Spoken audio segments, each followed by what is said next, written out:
सिद्धाणम उद्दानम पारगयानम परम परगयानम लोकगमो गयानम नमो सया सब सिद्धाणम इको भी नमस्कारो जिनवर बस हस्तबद्ध मानस संसार सागरो तारे नरम नारी अहो अहो श्री सदगुरु करुणा सिंधु अपार आप मर पर प्रभु करे अहो अहो उपकार। अनंत शुद्ध आत्माओं को नमस्कार। शुद्ध आत्मा स्वरूप प्राप्ति का लक्ष्य जिनका बन गया, प्रयत्नशील उन सभी साधकों को नमन नमन नमन।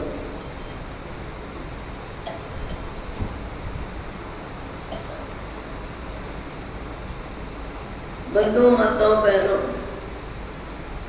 राजस्थान कोटा शहर दानबाड़ी दादाबाड़ी में मनुष्य शरीर में आपके हमारे सब जीव की यात्रा चल रही है। मनुष्य शरीर में जीव की यात्रा चल रही है। हकीकत है, ये यात्रा है। जैसा अभी भजन में एक शब्द आ रहा था, जियरा प्रभु भजन ऋतु आई। रे जियरा प्रभु भजन ऋतु आई।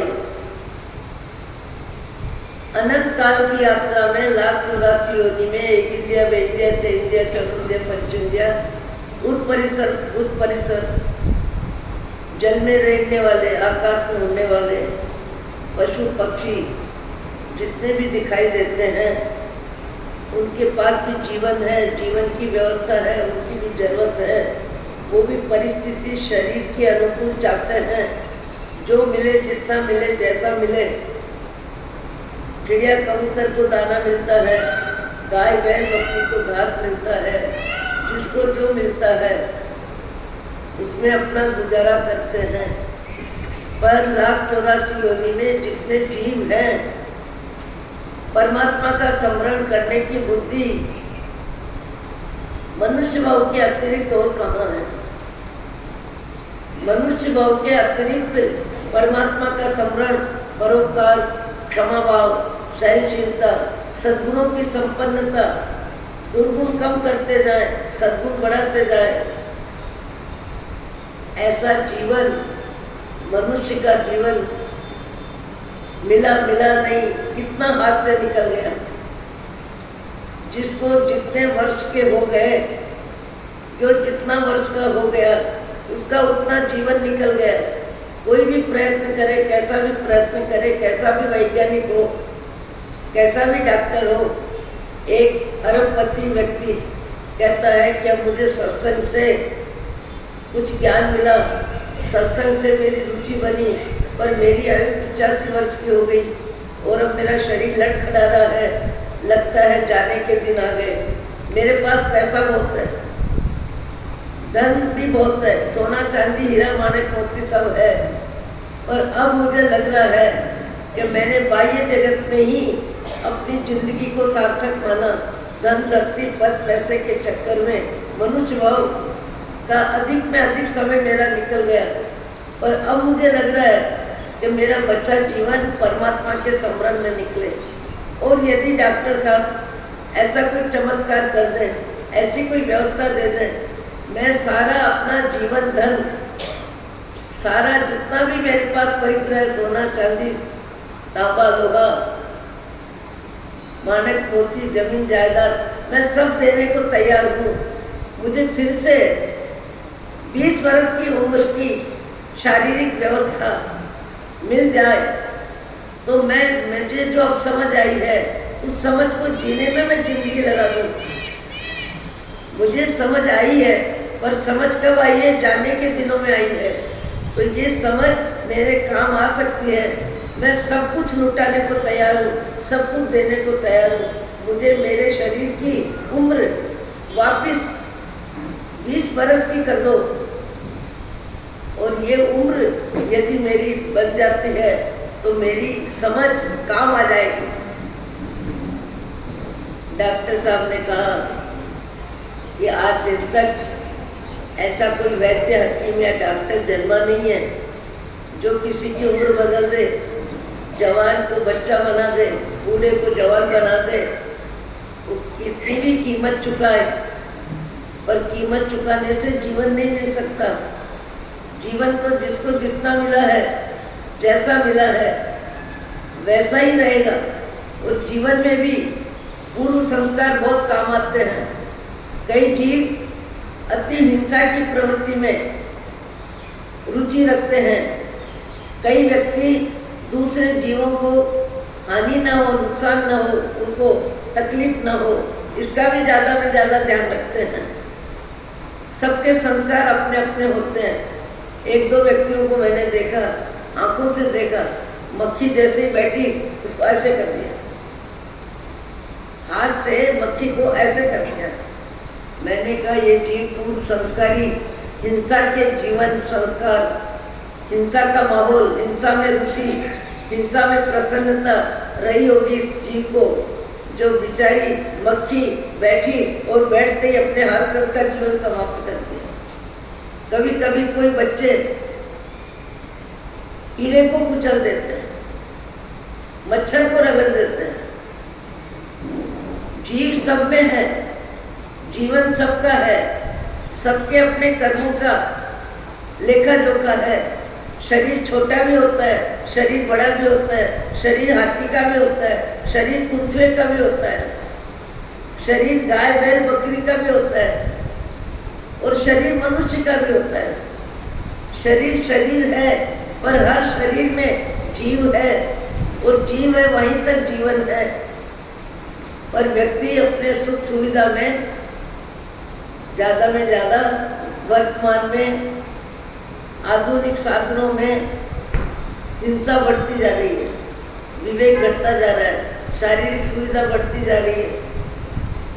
अभी यहाँ पे एक सज्जन बैठे हैं जो 86-85 वर्ष के हैं, वो अपना कपड़ा खुद धोते हैं और खुद धो के पानी नीचो के सुखा के बाहर पानी डालते हैं। बोले क्यों? बोले मनुष्य जीवन है, हिंसा कम हो।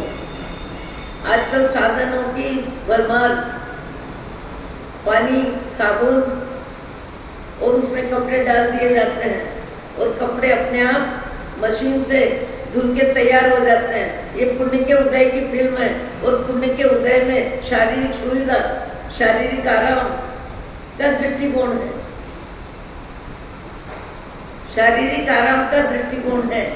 अब शारीरिक आराम, शरीर को कितना भी आराम दो, पर आराम देने में हिंसा कितनी है, चोरी कितनी है, झूठ कितना है, खाने पीने में लालसा कितनी है।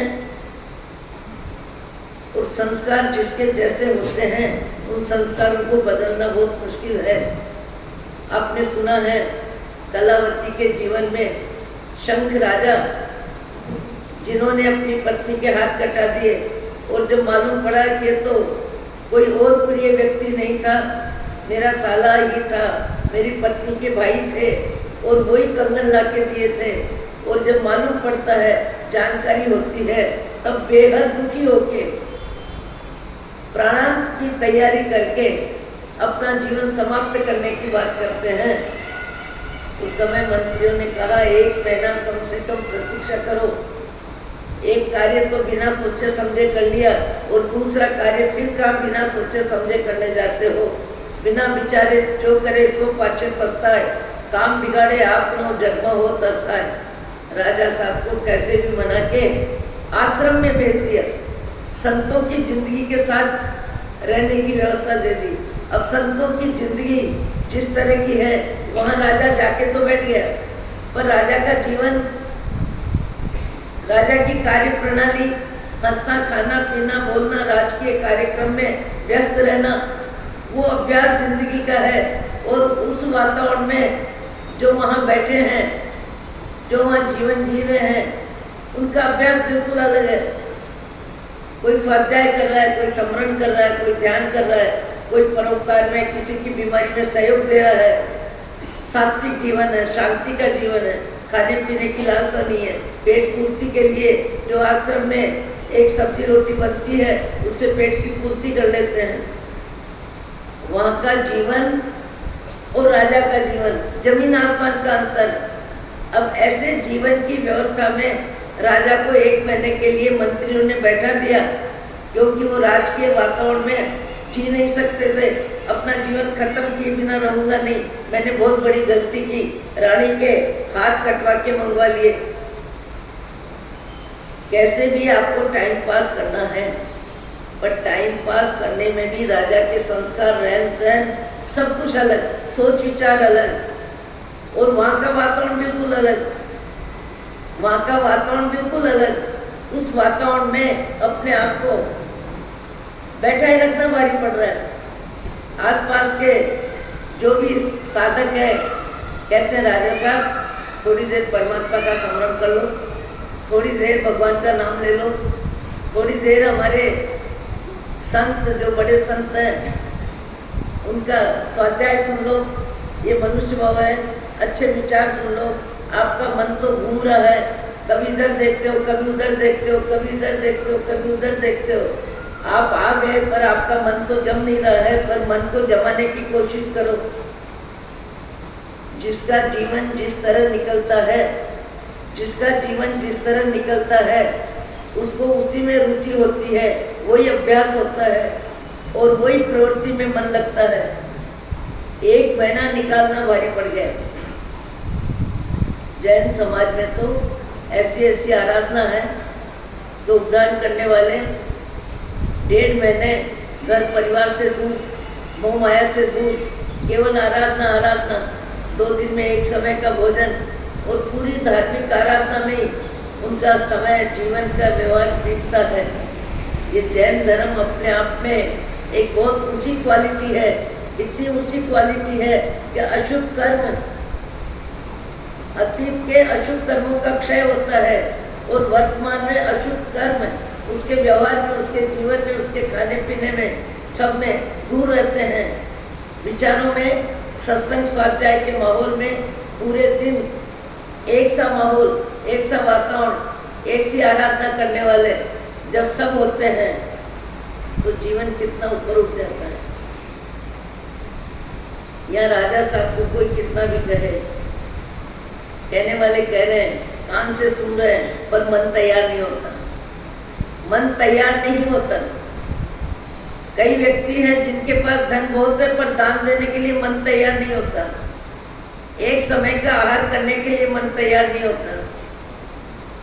एक व्यक्ति को मैंने कहा, भैया मनुष्य भाव है, तुम अपने जीवन में एक काम करो और कुछ करो या मत करो, जीवन में कभी गाली नहीं देना किसी को। गाली शब्द मनुष्य की आवाज में नहीं निकलना चाहिए। गाली शब्द नहीं बोलूंगा, ये संकल्प कर लो, ये नियम कर लो, और जिस रोज गाली निकाल दो, जीव दया में 100 रुपये कम में कम और 1000 रुपये ज़्यादा में ज़्यादा जीव दया में निकाल दो, प्रायश्चित के रूप में।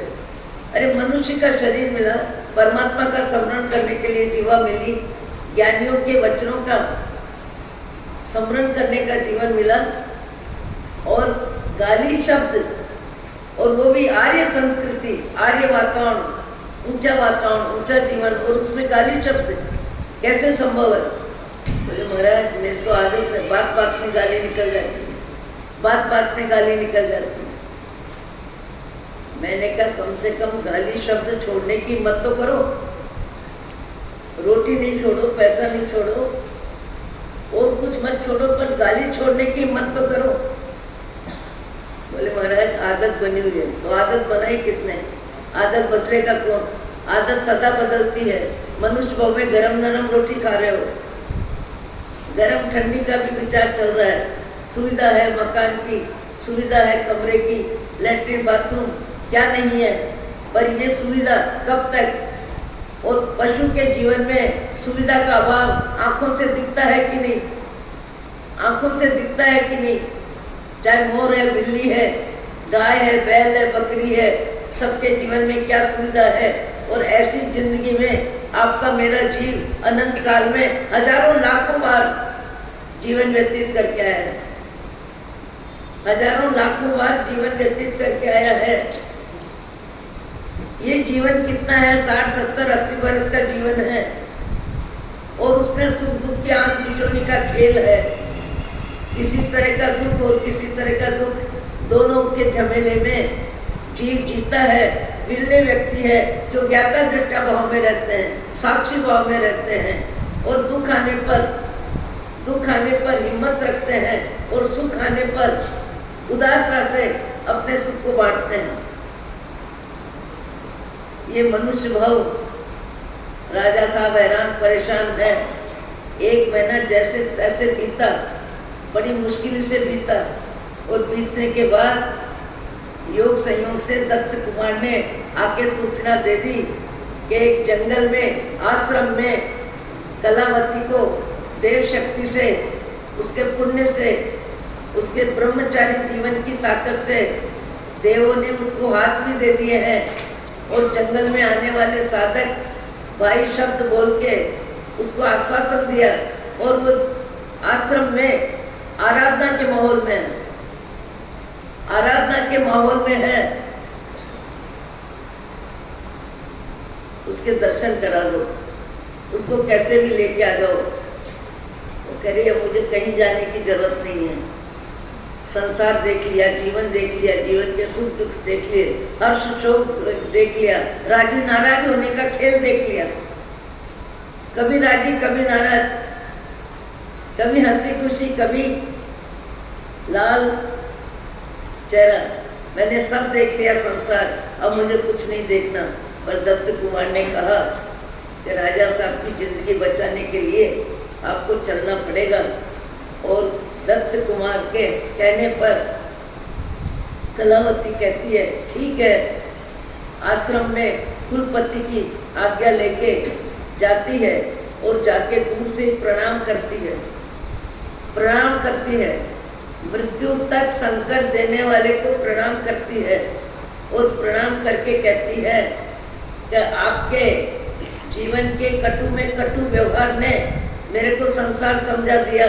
संसार क्या है, संसार के उतार चढ़ाव क्या है, हर्ष शोक क्या है, अपने पराये क्या है, मेरे को सारा संसार ठीक से समझ में आ गया। इसलिए आपके अपराध मेरे लिए परम उपकारी हो गए। आपका अपराध मेरे लिए परम उपकारी हो गया और इतना उपकार हो गया कि संसार मेरे भाव जगत से शून्य हो गया। न हर्ष चाहिए, न शोक चाहिए, न सुविधा चाहिए, न सम्मान चाहिए, न अपना चाहिए, न पराया चाहिए। कलावती अपने जीवन को ऊपर उठाती जा रही है, उठाती जा रही है। पर आपको हमको सबको मालूम है कि जीवन में कर्म का बीज, कर्म की खेती जीवन की व्यवस्था देता है।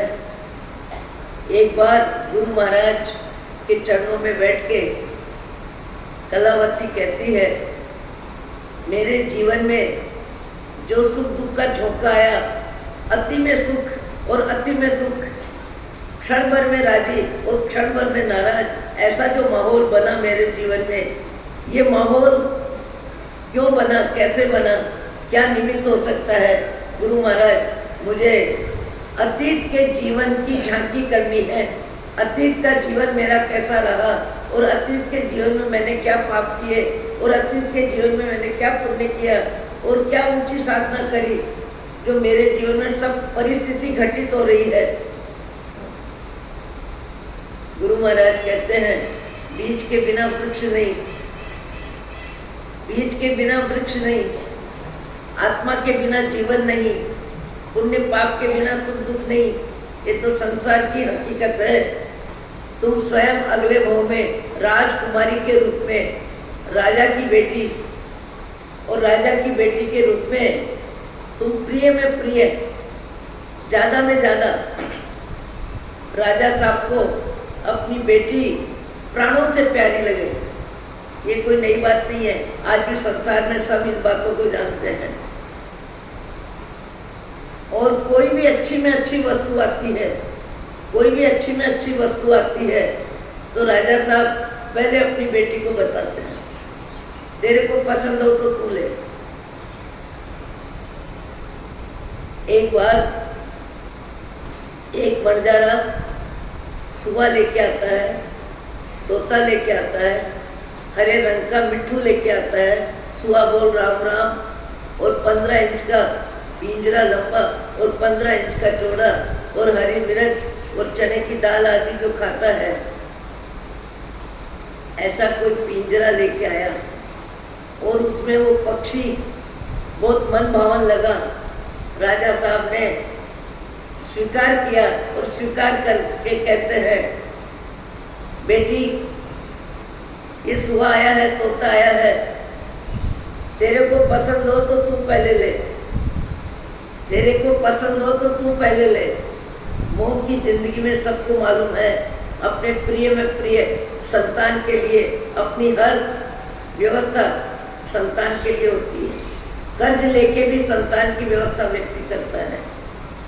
संतान के लिए मैं तो देखती हूँ कि यहाँ कोटा में कई माताएं बच्चों को पढ़ाने के लिए अपना गांव छोड़ के, परिवार छोड़ के, दाम्पत्य जीवन में पति की दूरी स्वीकार करके बच्चों को पढ़ाने के लिए किराए का कमरा लेके यहाँ बच्चों को पढ़ा रहे हैं। अभी एक समय पलटा है, इतना ज़्यादा तीव्र गति से सबका ध्यान पढ़ाई की तरफ है, पढ़ाई की तरफ है। और पढ़ाई में भी केवल अर्थ लाभ की विशेष में विशेष रुचि है, और अर्थ लाभ के लिए पढ़ाई ऊंची से ऊंची की जाती है। विदेश में भी जाके होती है, लाखों रुपया खर्च करके भी होती है। एक एक बच्चे के लिए मैंने एक बार सुना है 35 लाख एक वर्ष में लंदन जाके उसने पढ़ाई करी है। समय बदलता है, परिस्थिति बदलती है। कोई जमाना था जब दुकान पे बैठाने की बात थी, आज हर माँ बाप सोचते हैं दुकान पे बैठ के क्या करेगा, इसको ऊंची में ऊंची पढ़ाई कराएं। और पढ़ाई का सिलसिला जो चल रहा है, जितना चल रहा है, जैसा चल रहा है, उसमें अर्थ लाभ मुख्य है। अर्थ लाभ से ज़्यादा संस्कार शुद्धि, जाति, धर्म, परिवार, सबकी दूरी। 16 वर्ष की उम्र में परिवार से दूर, माता पिता से दूर, भाई बहन से दूर। मैंने एक बच्चे को पूछा, मैं 16 वर्ष में आ गया, कब तक पढ़ोगे? बोले 25 वर्ष तक। मुझे लंबी पढ़ाई करनी है, कई परीक्षाएं देनी है। माँ बाप से दूर, भाई बहन से दूर, समाज से दूर, धार्मिक संस्कार तो छोड़ो। पढ़ाई का जमाना, और पढ़ाई में आसपास रहने वालों के संस्कार, उनका रहन सहन, उनका खान पान, और अपनी जाति, अपना धर्म, अपना परिवार, अपने परिजन, सब अपने से दूर। ये भी एक समय आया है, और ये समय अपने आप में बहुत ज़्यादा प्रोग्रेस करा रहा है। और इतनी प्रोग्रेस है कि लाख, 2 लाख, 5 लाख, 10 लाख, 20 लाख, 25 लाख का पॉकेट तैयार करने में व्यक्ति अपनी जिंदगी लगा रहा है। और माँ बाप का मोह भी कम हो गया, सुख सुविधा का मोह भी छूट गया। खाना होटल में क्या मिलता है, सामान्य में सामान्य रोटी सब्जी मिलती है। सारी सुविधाओं का त्याग करके, माँ बाप की दूरी बर्दाश्त करके, और माँ बाप भी बच्चों को पढ़ाने में पूरी ताकत लगा रहे हैं। कोई जमीन बिक्री कर रहा है, कोई सोना चांदी बिक्री कर रहा है, कोई बैंक से लोन ले रहा है। सभी के पास इतने नोट नहीं है, पर फिर भी मेरे को मेरी संतान को पढ़ाना है, ये दृष्टिकोण सबका बन गया। पर पढ़ाई में जाति, धर्म, ऊंचे संस्कार, अच्छे संस्कार, ऊंचे संस्कार, अच्छे संस्कार, सहनशीलता के संस्कार, समता के संस्कार, सेवा के संस्कार, वो सारे संस्कार 15 वर्ष से 25 वर्ष तक व्यक्ति अपनी जिंदगी अपने ढंग से जीता है, अपने मन से जीता है। न परिवार है, न पड़ोस है, न समाज है, तो उसको संस्कार क्या मिलेंगे, कैसे मिलेंगे? सब अपने से दूर हो जाते हैं। और अभी तो एक बच्चे को मैंने पूछा कि तुम इतनी पढ़ाई में रुचि क्यों ले रहे हो? तुम्हारे पिताजी करोड़ों कमा के रख दिए हैं, करोड़ों कमा लिए हैं, और तुम्हारे लिए तो है वो, उनकी सांस खत्म हुई नहीं। उनका जो भी पसारा है, जो भी पुण्य का प्रदर्शन है, और जो भी खून का पानी करके कमाई की है, वो सारा धन किसे मिलेगा? तुम्हें तो मिलेगा। मुझे मालूम है मुझे मिलेगा, फिर क्या बात है। नहीं महाराज, मुझे मेरे परिश्रम से कमा के आगे बढ़ना है। मुझे माँ बाप का धन नहीं चाहिए, एक नई विधा आई है, मुझे मेरे परिश्रम से पैसा चाहिए, मुझे मेरे परिश्रम से पैसा चाहिए। इसके साथ अच्छाइयाँ कितनी आ रही है आप लोग जानते होंगे, पर सहनशीलता बहुत घट रही है। सहनशीलता इतनी घट रही है कि थोड़े थोड़े निमित्तों में पढ़ाई और कमाने की योग्यता तो इतनी हावी हो जाती है कि समाज में आए दिन परिवार टूट रहे हैं, आए दिन इधर से उधर अशांति ज़्यादा फैल रही है। मेरे को जोधपुर के जज साहब ने कहा, साध्वी जी महाराज, वर्तमान में जोधपुर जैसे शहर में 800 तलाक है। और किसी व्यक्ति ने नहीं कहा, जज साहब ने कहा मेरे को, ये इतनी तलाक की जरूरत क्या पड़ रही है। हम अपने ढंग से जिएंगे, अपने मन से जिएंगे, अपनी इच्छा से जिएंगे, हमको दूसरों के अनुसार नहीं जीना, हमको सहन नहीं करना। हम कमा के खा सकते हैं, हम कमा के खा सकते हैं, ये कमा के खा सकते हैं। ये शक्ति जितनी अच्छी है उतनी उसके अहम में अभिशाप बन रही है। समय बदला बदला पर कितना बदल रहा है, और बदलते हुए संसार को सब स्वीकार कर रहे हैं। दो आंख की तरह आज परिवार में दो बेटे दिखाई नहीं देते हैं, और एक बेटा यदि 15, 20, 25 वर्ष की उम्र में 15, 20, 25 वर्ष की उम्र में यदि एक्सीडेंट में चला जाता है तो माँ बाप का घर सूना हो जाता है। और आने वाले 25 वर्ष के बाद आपको अग्रवाल, मैत्री, दिगंबर, श्वेतांबर सुसंस्कार की जाति, सुसंस्कार के परिवार की संख्या कम और कम होती जा रही है। कितनी कम होती जा रही है। और हल्के संस्कार वालों की संख्या बहुत ज़्यादा बढ़ेगी, बहुत ज़्यादा बढ़ेगी। क्योंकि छोटे छोटे गाँव में, झुग्गी झोंपड़ों में 3-4 बच्चे हमको घूमते हुए दिखाई देते हैं। भविष्य की दृष्टि से और वर्तमान की दृष्टि से जीवन शांति से जिए, परिवार के बीच जिए और अपने विवेक से जीना सीखें।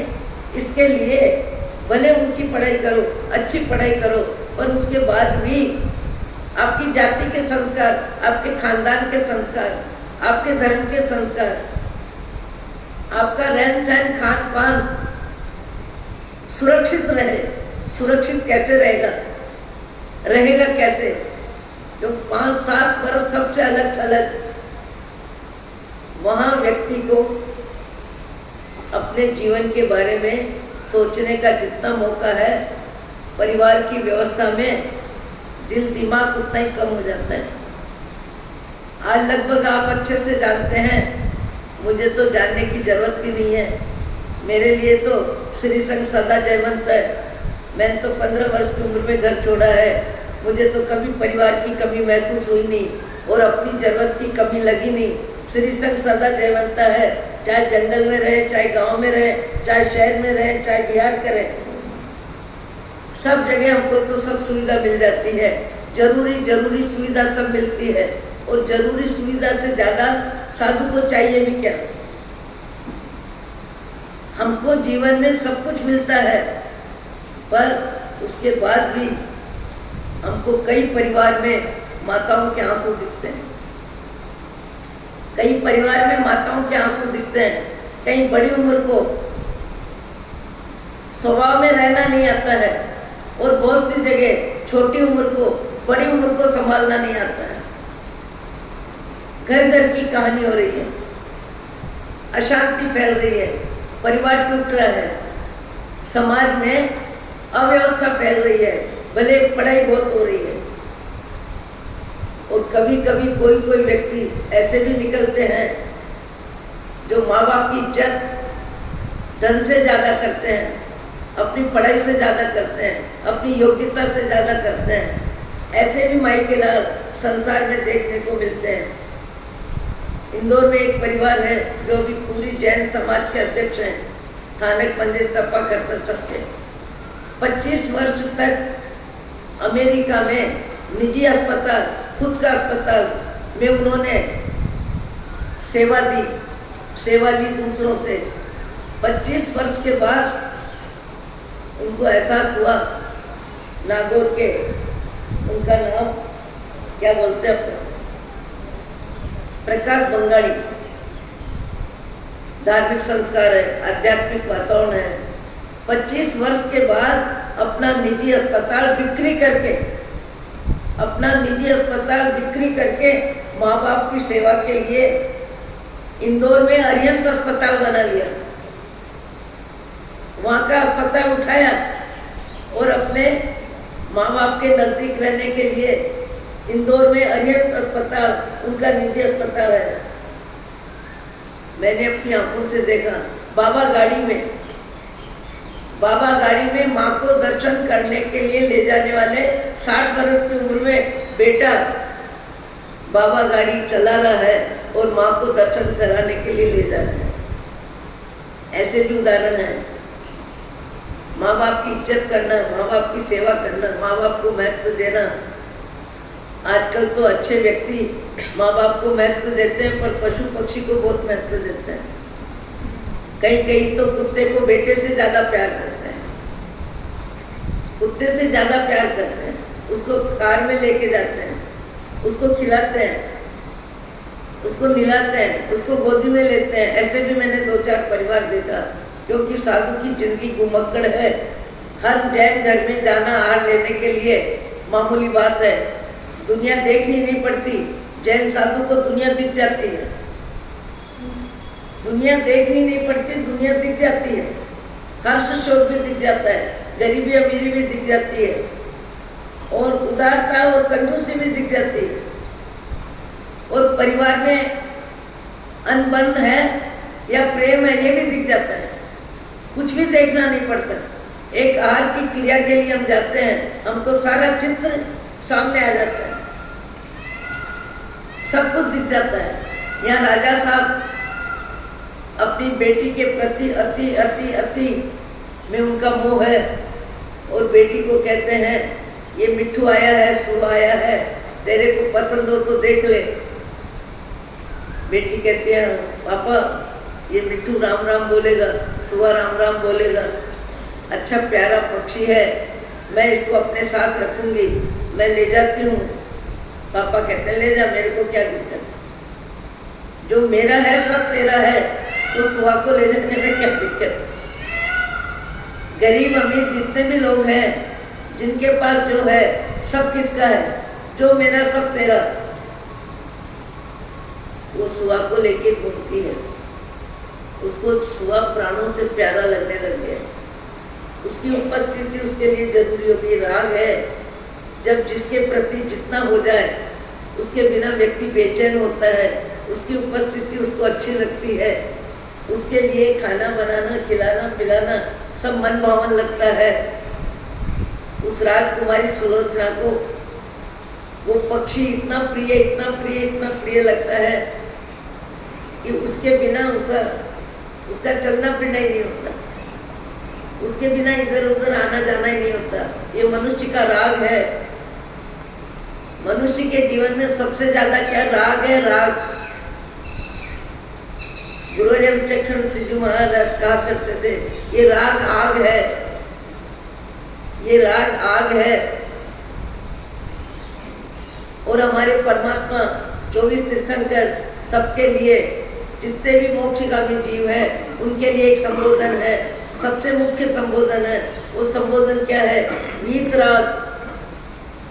एक ही संबोधन है, जैन वैष्णव कोई भी हो, भगवान के लिए हमारे एक ही संबोधन है, वीतराग। वीतराग किसको कहना, जिसके जीवन में राग का अंश भी नहीं, राग का जिसके जीवन में अंश भी नहीं।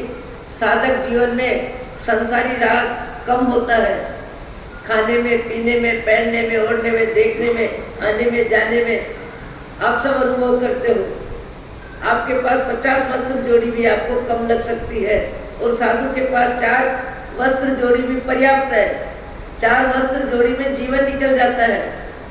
आपको सबको देखते हैं रंगीन कपड़ों में, एक क्षण भर के लिए कोई भाव नहीं आता कि कौन औरत कैसा कपड़ा। साधु के भाव जगत में विचार ही नहीं उठता। 4 जोड़ी कपड़े में 1 बरस आराम से निकल जाता है, और 2 जोड़ी खत्म होती है, 2 जोड़ी तो पुरानी होती है। आज का भोजन कल के लिए पात्रे में लाने के बाद, धर्मलाभ बोलने के बाद, पात्रे में लाने के बाद, धर्मलाभ बोलने के बाद एक सुपारी का टुकड़ा भी साधु रखे तो 10 उपवास का दंड आता है। भगवान महावीर ने कैसी नीति दी है, कैसा मार्गदर्शन दिया है। भले सर्दी का समय हो, बिहार हो, और आपके घर में सौंठ के लड्डू बने हो, और कोई कहे महाराज ले जाओ 2-4, अरे क्या करेंगे ले जाके, हमको तो आज खत्म करना है, कल की बात ही नहीं करनी है, कल की बात ही नहीं करनी है। जैन साधु अपने भोजन के लिए कल की बात आज नहीं करता, और उसके बाद पूरी जिंदगी का अनुभव है। जैन साधु को कभी भूखे रहना नहीं पड़ता, कभी कदाच ऐसा दिन आए तो अलग बात है, उपवास करना अलग बात है। कल की चिंता किए बिना जिंदगी आनंद से निकलती है, अच्छे से निकल रही है। खाने को भी मिलता है, पहनने को भी मिलता है, रहने को भी मिलता है,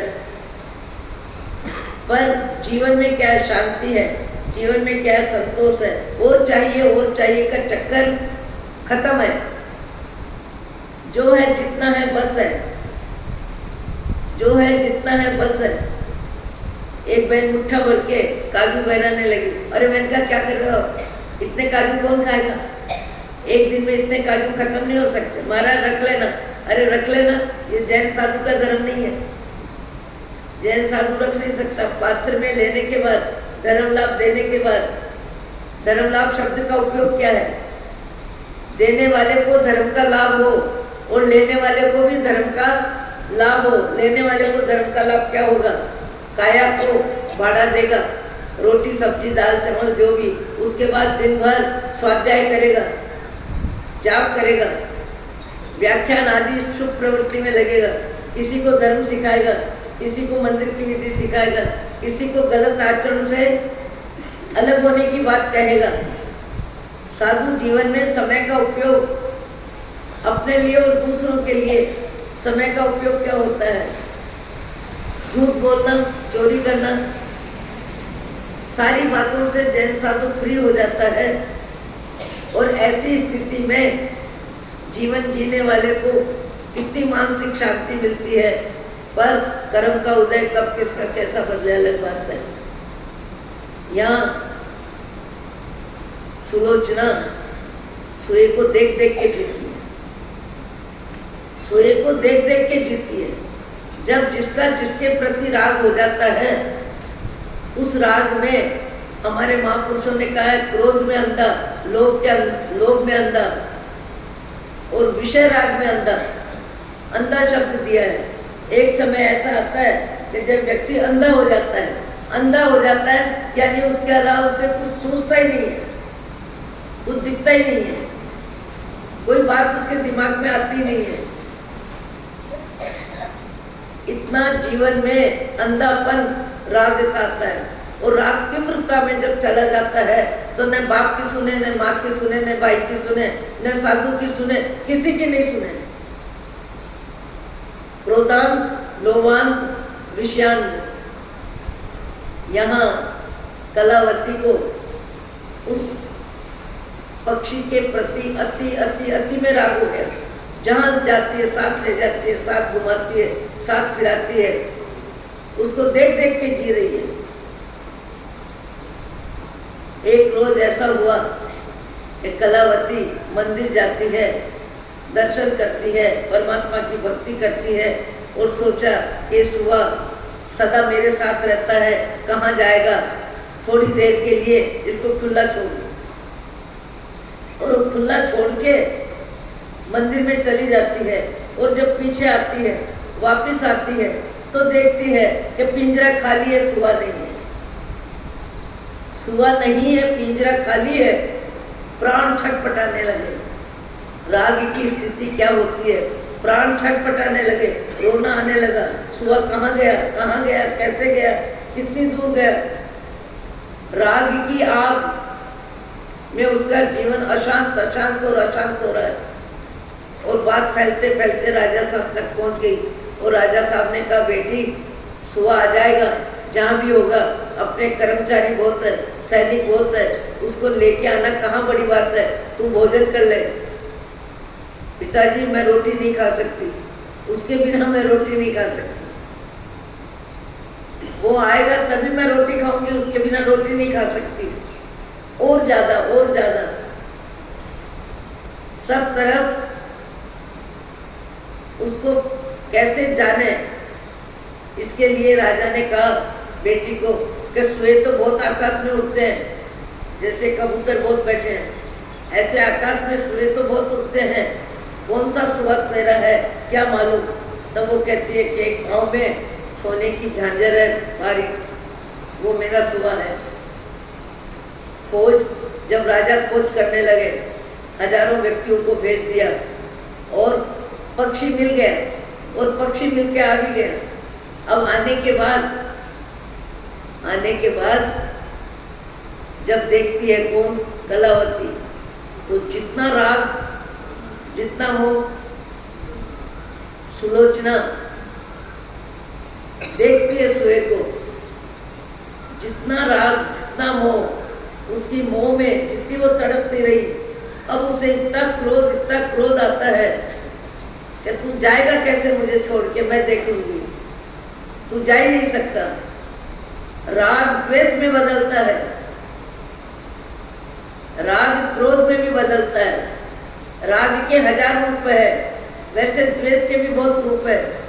वो राग द्वेष में बदलता है, और इतना तीव्र, उस तीव्रता में उसने सुए के 2 पंख तोड़ दिए कि मुझे छोड़ के कैसे जाएगा। देखो राग कितना अंदर होता है, किसी की जिंदगी से खेलने का काम हो गया। चला गया, पंख तोड़ दी, अब तू कैसे जाएगा। ये राग द्वेष की आग बनी, और यही निमित्त सुलोचना से कलावती का जीवन बना। और यहाँ पंख तोड़े, वहाँ क्या हुआ, हाथ। कर भला तो हो भला, कर बुरा तो हो बुरा। कभी कभी कई व्यक्ति, आजकल तो अति में आनंद की बात है कि बच्चों को अध्यापक भी नहीं मार सकते, नहीं जेल। मैंने 2-4 स्कूल में पढ़ा, यदि कोई बच्चे को मारेगा तो जेल हो जाएगी। अभी का समय बच्चों के लिए बहुत अच्छा है, 1-2 बच्चे होते, माँ बाप भी नहीं मारते हैं, और परिवार भी बड़ा नहीं होता है। अभी तो देख देख के जीने की व्यवस्था आ गई। वहां पे सुलोचना के जीव ने जितना राग उतना ही द्वेष, और द्वेष में क्या किया, उसकी पंख तोड़ दी, उसके जीवन को लाचार बना दिया, विवश बना दिया। अब कूदना, ऊपर नीचे होना, सारी स्थिति क्या हो गई, बंद हो गई। उसने सोचा मैं मंदिर में मैं भी गया था, अब तो मंदिर भी नहीं जाना है, अब उड़ना भी नहीं है, अब जीवन भी नहीं है, अब जीवन का कोई कार्य भी नहीं है, जीवन का कोई कार्य बचा ही नहीं है। वो सुआ का जीव कौन बनता है, कलावती।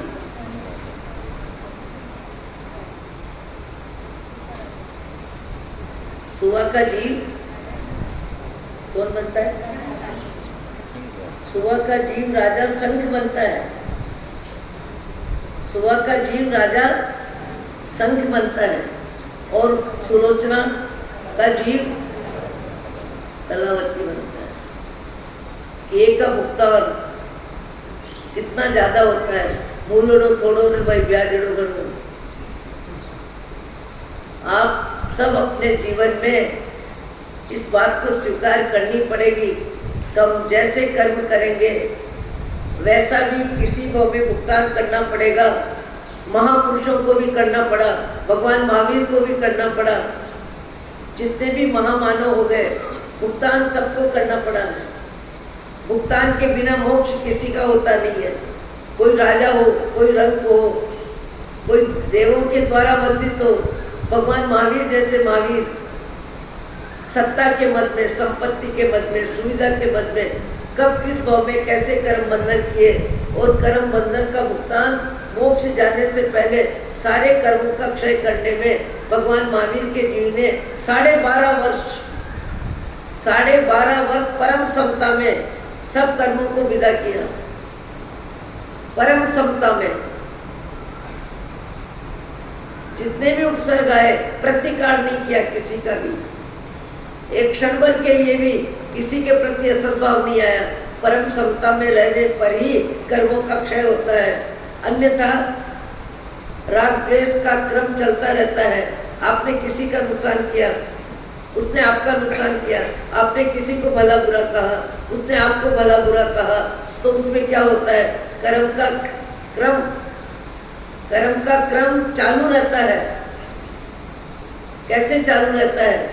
कर्जदार व्यक्ति जिसको पैसे की जरूरत है और बाजार में इज्जत रखनी है, किसी से लेता है, किसी को देता है, किसी से लेता है, किसी को देता है। किसी से लेना और किसी को देना, वो व्यक्ति कर्ज मुक्त नहीं होता है। ऐसे ही हम अनंत काल के संसार में कर्म बंधन करते हैं, भुगतान और कर्म बंधन का क्रम हमारा चलता रहता है। मैंने तो अभी तो नहीं, बहुत वर्ष पहले कभी एक पिता को देखा, कांप गई मैं देख के।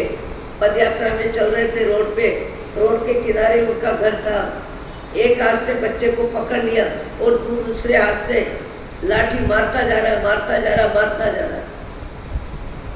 माँ बाप को भी जब अति क्रोध आता है, मेरा कहना नहीं माना, मैंने काम ऐसा नहीं किया, मेरा कहना नहीं माना, ये मान कषाय जब सिर उठाता है तो राग कैसे द्वेष में बदलता है। और अपनी संतान को भी लकड़ी से मारते हुए मैंने देखा। मैंने कहा भैया, नजदीक से निकल रहे थे, मैंने कहा ओम शांति, ये लकड़ी से बेटे को तुम मार रहे हो, तुमको गाय बैल बकरी बन के डंडे खाने पड़ेंगे, ये डंडे का भुगतान करना पड़ेगा। बेटा तो अपने भाग्य से कमा के खा लेगा, अच्छा व्यक्ति भी बन जाएगा, पैसे वाला भी बन जाएगा, इसका जीवन अपने कर्मों से बनेगा, आपके मोह से नहीं बनेगा, आपके चाहने से नहीं बनेगा। आप सहयोग कितना भी दो, मूल में उसका कर्म ही उसको व्यवस्था देता है। पर आप मोह में बच्चे को अच्छा बनाने के लिए जिस तरह से लकड़ी से मारते जा रहे हो, ये अपने लिए डंडे खाने का कार्यक्रम तैयार कर रहे हो। आजकल तो ये बातें करने की जरूरत ही नहीं है। अभी का समय तो बच्चों के लिए बहुत अच्छा है, पर बहुत खराब भी है। कभी कभी बच्चा मान कषाय में, माँ बाप के विचारों में, माँ बाप ने कितना कर्ज लिया, क्या किया, और अपनी नाम लिस्ट, नंबर की लिस्ट नहीं आती है, अपनी इच्छा के अनुसार नंबर नहीं आते हैं, माँ बाप की चाहना के अनुसार नंबर नहीं आते हैं। तो मैंने सुना है कोटा में कभी कभी कोई विद्यार्थी अपनी ज़िंदगी से खेल लेता है, अपनी ज़िंदगी को समाप्त कर देता है। अरे ज़िंदगी को समाप्त करने की क्या ज़रूरत है? पढ़ाई नहीं तो व्यापार हो जाएगा, सर्विस हो जाएगी, कोई दूसरा रास्ता अपना लोगे। पर वर्तमान में शिक्षा के क्षेत्र में भी बड़ी अजीब व्यवस्था चल रही है। यहाँ कलावती को दंड भोगना पड़ा अपने किए का। राग ज़्यादा था, उतना ही द्वेष आया, और द्वेष आने पर उसने क्या किया, पक्षी के पंख तोड़े, और पंख तोड़ने पर उसकी जिंदगी बेकार हो गई। बोलड़ो थोड़ो रे भाई ब्याजड़ो गड़ो। कलावती को मनुष्य भाव में आपको, मेरे को, सबको ये शिक्षा लेनी चाहिए कि जीवाराम शांति से जी, कम बोल, क्रोध कम कर, ईर्ष्या को 9-2-11 कर। जिसको जो मिला उसके भाग्य से मिला है, उसके पुण्य से मिला है।